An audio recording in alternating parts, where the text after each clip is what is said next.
తేనె చినుకుల ఛానల్కి మీ అందరికీ స్వాగతం అండి. ఇవాళ చక్కటి ఒక సామెత చెప్పుకుందాం, సరేనా?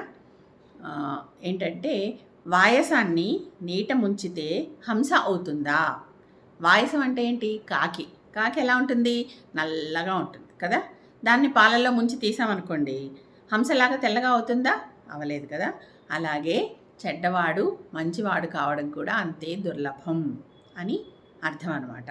అంటే ఒక మొండిగా ఉండేటటువంటి వాళ్ళు, మూర్ఖులైనటువంటి వాళ్ళు ఎన్ని చేసినా మారరు.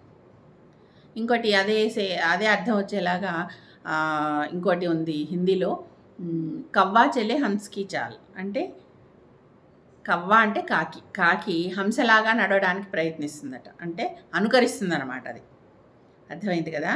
అంటే కాకిని పాల ముంచినా నల్లగానే ఉంటుంది, తెల్లగా హంసలాగా అవ్వదు. అలాగే కాకి హంసను అనుకరించాలన్నా అనుకరించలేదు.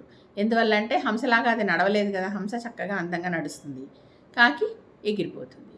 కాబట్టి దానిలాగా ప్రవర్తించడానికి మన సొంతంగా మనం ఎలా ఉంటామో అలాగే చూడాలి. ఇతరులను అనుకరించడానికి మనం ప్రయత్నించకూడదు అని ఈ సామెతకి అర్థం. అర్థమైంది కదా. ఉంటాం.